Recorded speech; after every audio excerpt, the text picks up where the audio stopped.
Hey everybody, Naomi back with IGN's E3 live show. Since there's nothing quite like a good scare, let's shamble on over to the new Silent Hill game. Anthony is here to talk about Silent Hill Downpour right now. Thanks, Naomi. I'm here with Brian and Devin. Thank you for reminding me. And we're here to show you the new Silent Hill Downpour. So just give us a basic overview of what Silent Hill Downpour is. Well, it is the eighth game in the long-running seminal, Silent Hill survival horror series. This one's coming out on Xbox 360 and PlayStation 3 this winter, I guess we're saying officially. It is going to be a return, sort of, to the roots of the earlier games. So it's not. It has nothing to do with Silent Hill 2, it has nothing to do with the Less of the Order, none of that stuff. It's a standalone original story. But in terms of pacing and tone and kind of game style, it's sort of a throwback to the earlier Silent Hill games, the one that the fans, everybody's just saying, Homecoming was cool, Shadow Memories was cool, but now you've tried new things, let's get back to sort of the core. Cool, so let's jump into the demo and see what you guys are doing with it. Cool. So what is the whole idea behind the name Downpour? Is it that water is going to play some sort of role in it, or rain? Oh, yeah, absolutely. I mean, what tipped it off? Yeah, well, I'm just curious. Yeah, because we see a little bit of that in the demo with the water and the flooding and stuff. Totally. Yeah.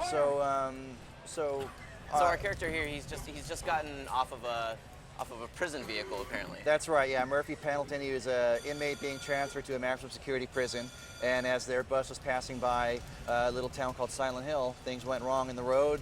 They got into a horrific bus crash, and Murphy woke up with, it was originally a bus full of prisoners, but he found himself to be the only guy left. Lots of blood and signs of violence. And here we have the traditional sort of Silent Hill switching from the real world to the That's hell right. world, for lack of a better yeah, term. well, we tend to call it the other world, and water's definitely the catalyst to our other world, because water basically had a lot to do with Murphy's PTSD that he's suffering from, and so it's the trigger. So anytime there's water in our environment, it could be a leaky faucet, it could be an overflowing toilet, or here it's fire sprinklers. When the water starts flowing and the downpour happens, that's basically your cue that you're going into the other world.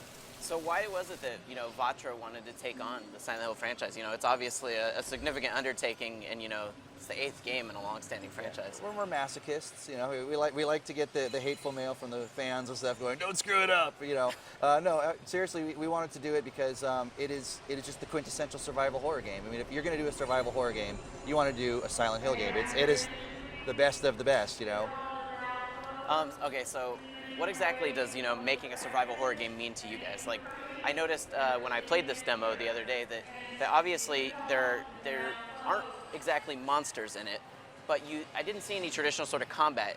Very much so when we do see an enemy shortly, you aren't scared of it because you can fight back. You're scared of it because there's no hope of fighting back. That's right. That's right. This is the one example that we're looking at here in our first. This is actually the first other world that you'll come to in the game that you're seeing here.